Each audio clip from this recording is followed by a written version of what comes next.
Hey, good morning. It is an absolutely beautiful day here in Kansas City, Missouri.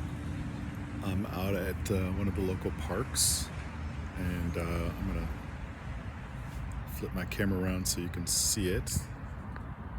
Very, very beautiful. And just wanted to share something that happened the other day. I was out at a local beef company. It's called Golden Belt Beef Company, and they're local here in Kansas City. And it's basically a rancher to straight to market beef company. That's all they do. And I buy there, and I would recommend that you try and find one of those in your local communities if you can.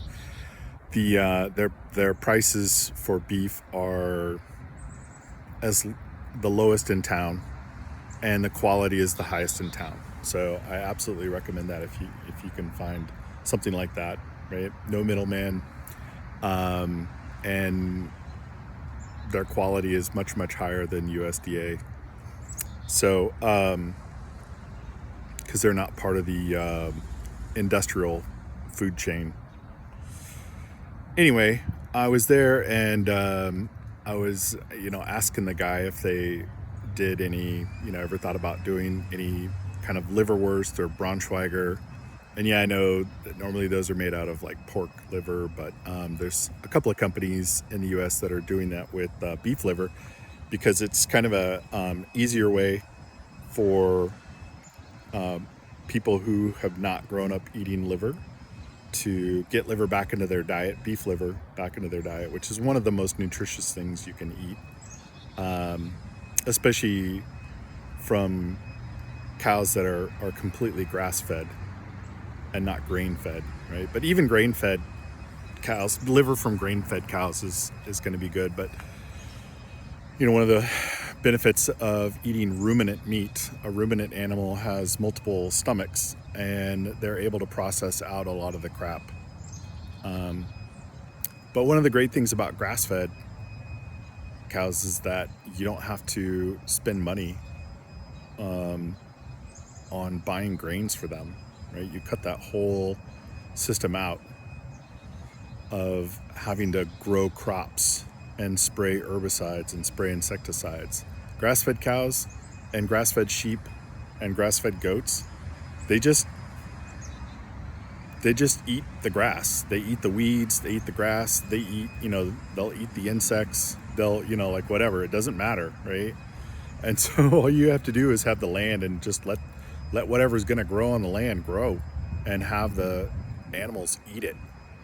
And their stomachs, they have, like multiple stomachs, and those stomachs are basically refineries that refine all of that into this really amazing healthy beef, without the need for all that industrial process to make grains, right?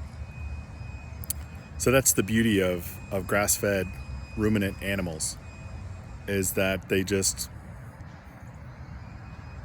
they're so much more ecological. They're so good for the ecology, right? And the economy. But anyway, so I was there and I was talking about that, and there was a young woman behind me. She was, in her probably early 20s. And she asked me, she's like, "Oh, are you on the carnivore diet? I heard your conversation about liverwurst and all that kind of stuff." And we got into this really nice conversation. And she was talking about how she was finishing up her degree in counseling, and she wanted to go into counseling, but because of everything she's learned about diet and nutrition and how important that is, not only to our physical health but also our mental health. And we want to separate those two things, but the brain is physical. It's not floating out in space somewhere, like our our physical health is our mental health. Our mental health is a part of our physical health, right? But of course, insurance companies want to separate those two because mental health is hard. It's hard. It's expensive, right? But anyway, so she was really excited about just everything she's learned about diet and nutrition, and wants to, have this holistic approach in her counseling. And she was saying how she wanted to eventually start up a YouTube channel about it. And I told her, I said, don't wait, like don't wait until you have your degree. Don't wait, like start it now. People want to hear about your journey. You're going to inspire people. Just start now. You're already in the perfect place. You can talk about how you got from just wanting to do counseling to counseling and nutrition, and why you think that's important. And she started getting really excited about that. And she said, well, maybe I'll go home and I need to spend a couple of days thinking about the name of my channel. And I said, no, don't waste time on that. Because I've wasted so much time, like going through all those machinations of what should I name my channel, all that kind of stuff. And ultimately I just changed it to my name. And I told her, I said, what's your first name? And she said, it's Grace. And I said, there you go, Carnivore with Grace. And that really lit her up, because there's so many different ways you can take that, right? And she said, well, her spirituality is a really big part of this. And so grace, there's that part of grace and spirituality. But then there's also grace, meaning with ease. At least in America, we tend to be really hard on ourselves about things. And I think that's an unintended consequence of our school system and how it grades us on everything that we're doing wrong. And I think we desperately need to change that, especially for young children. Young children should not be graded on anything other than you have successfully learned this material. And honestly, part of the No Child Left Behind, if you haven't learned it, you need to review it until it's satisfactorily learned, right? So I don't think you should have like any grades until maybe high school.